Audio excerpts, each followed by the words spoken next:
Usually I don't cover stories that I missed the chance to talk about because people won't be interested in the video and everyone else have already made the hardest takes about them. This one's gonna be different because I don't think a lot of people talked about that angle. Before we begin this video guys, I need to do the regular shilling, so make sure to like this video as it helps the channel grow and rank better in terms of search and discovery. If you're new to it, make sure you subscribe and turn on the notification bell so you won't miss any of the newest videos. So for the past week, I kept hearing about an all-female reboot for Fight Club, and I kept laughing it off every time I heard about it because it's probably the only thing that can't be rebooted with an all-female cast or with a female protagonist. For those of you that don't know, Fight Club is a movie depicting men dealing with consumer culture, the loss of masculinity, and the feminization of society. There's a great 9-minute video with the creator of the movie and the book talking to Joe Rogan about it. How it's one of the few movies for men out there while women get to have a new one every other month.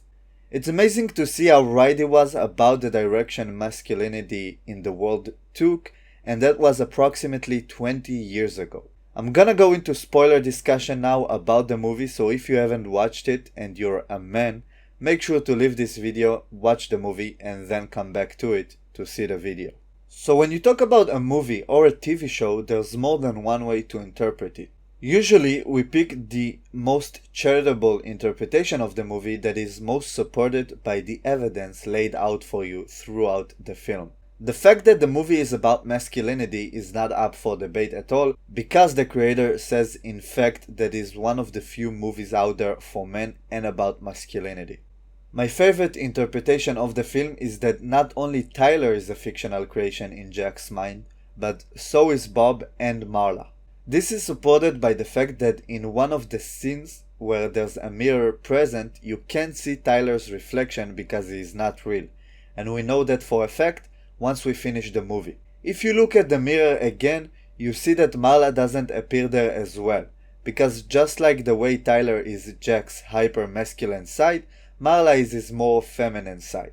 And if you go back to Bob, who is literally a manifestation of an emasculated man with bitch tits and testicular cancer, you can see that as soon as the Fight Club is created, that Bob and Marla disappear because Jack is embracing his more masculine side.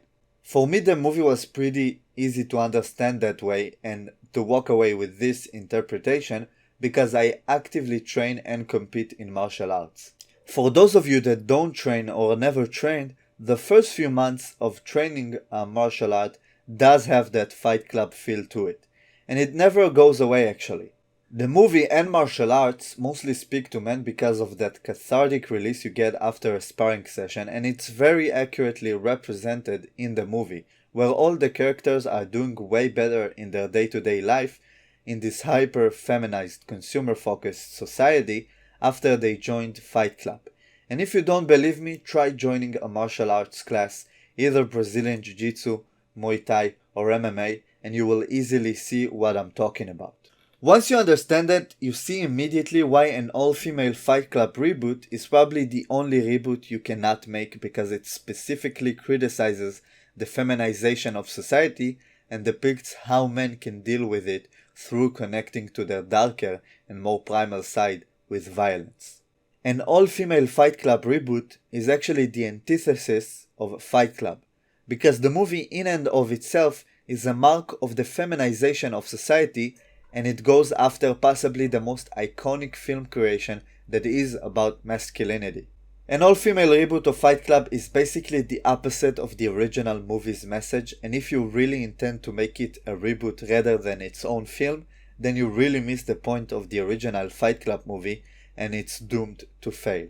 Now, from what I've read about the movie, it's not a direct reboot, but the story is super similar, and at the very least, it's heavily inspired by Fight Club. Let's take a look at this article and you'll understand.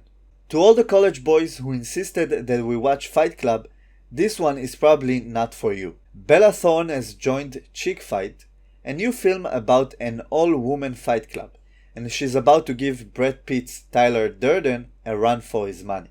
The new action comedy is produced by Maylin Ackerman, who also stars in the upcoming indie. Ackerman plays Anna, a woman grieving the loss of her mom while also dealing with some other major changes in her life. According to Deadline, her dad just came out as gay, and the frazzled Anna just burned down her coffee shop, leaving her sense purpose. Lost and confused, Anna finds solace in an unlikely source, an all-women underground fight club, where Thorne's Olivia is the toughest fighter in the gang. Also in the cast is Alec Baldwin, who plays Anna's reclusive trainer. The film is slated to start filming this year.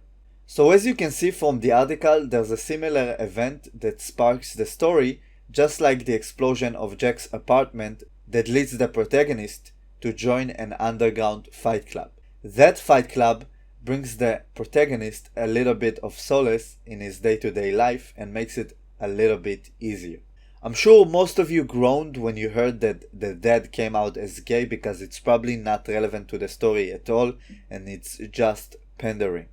As a movie away from Fight Club, this actually can be a good movie on its own.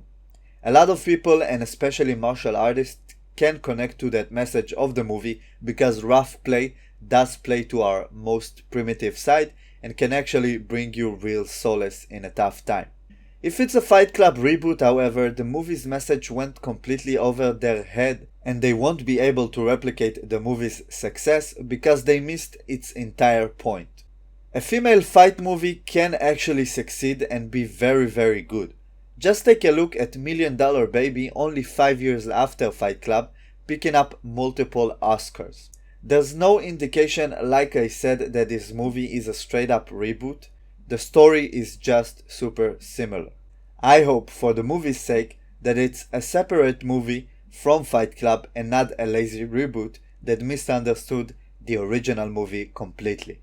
Thank you guys for watching, and I hope this take was a refreshing one that helped you understand why a female Fight Club cannot be made. Thank you guys for watching. Make sure to drop a like and subscribe. I'll see you in the next one.